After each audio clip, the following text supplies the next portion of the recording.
ধান মাড়াই হচ্ছে আমাদের। আসসালামু আলাইকুম বন্ধুরা, সবাই কেমন আছেন? হাই, এই দেখেন আজকে আমাদের ধান মাড়াই হচ্ছে। তো দেখেন জাল দিয়ে ঝিরে দিয়েছে, এটা অনেক বড় জাল।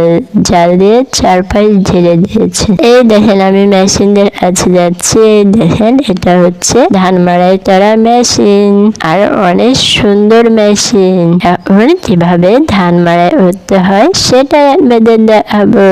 এই দেখেন, এই তো আব্বু এখন মেশিন স্টার্ট দিবে, মানে মেশিনটা চালু করবে। আমার এদিকে সবাই বলে যে মেশিন স্টার্ট দিবে, কিন্তু আসলে কথাটা বলা ঠিক না। এই দেখেন, এই মেশিন চালু করতে অনেক কষ্ট হয়। আসলে এই মেশিন চালানোর অভিজ্ঞতাটা যার আছে তাই শুধু চালাতে পারে। আমার আব্বার অভিজ্ঞতা আছে, কারণ আমাদের সবজি চাষ করে বিলে পানি দিতে হয়, সবজিতে পানি দেওয়া লাগে। এরকম একটা মেশিন আমাদেরও আছে, তার জন্য আমার আব্বু চালাতে পারছে। দেখেন মেশিন চালু হয়ে গেছে, এবার ধান মাড়াই করবে। এখন আমি পালাই বাবা, আমি ভয়ে পালাচ্ছি দেখে, কারণ ওই ধান এসে চোখে পড়ে। এই তো আমি দূরে সরে এসেছি। এখন আমার আব্বা মেশিন দিয়ে ধান মাড়াই করবে। আসলে বিল থেকে আটে করে বান্ধি তারপর নিয়ে আসছে। এখন আটে ধরে এই দেখেন ধানগুলো মাড়াই হচ্ছে।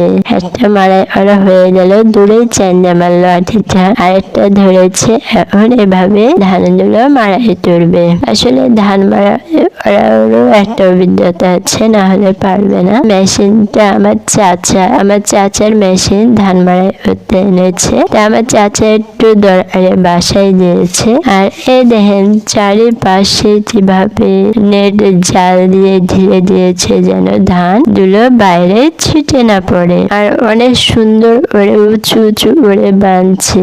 জমি থেকে ধানগুলো তুলে আনা হয়েছে, তুলে এনে মাড়াই করতে লাগছে। কারণ আকাশের অবস্থা ভালো না, তো বৃষ্টি আসতে পারে। আবার ধান মাড়াই হচ্ছে, দেখেন ধানগুলো উপরেও ছিটে পড়ছে, তার জন্য জালটা উঁচু করে বাঁধছে যেন উপরেও ছিটে না যায়, কারণ উপরে ছিটে গেলে অনেক ধান নষ্ট হয়ে যাবে। এর জন্য এই মেশিন জাল সবকিছুই আমার চাচাদের। প্রতি বছর আমাদের ধান আমার চাচাই মেরে দেয়। আমারে লিখে ধান দিয়ে ধান মেরে নিতে হয়। এক বিঘে ধান মারলে কতখানি বা ধান দেওয়া লাগে আমি জানি না ঠিক।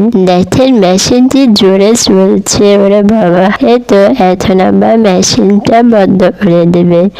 এই তো বন্ধ করে দিচ্ছে, বন্ধ করা হয়ে গেল। দেখছেন মেশিনটা কেমন ভাবে জোরে জোরে চলছিল। এখন আবার ঝাঁটা নেবে, ঝাঁটা।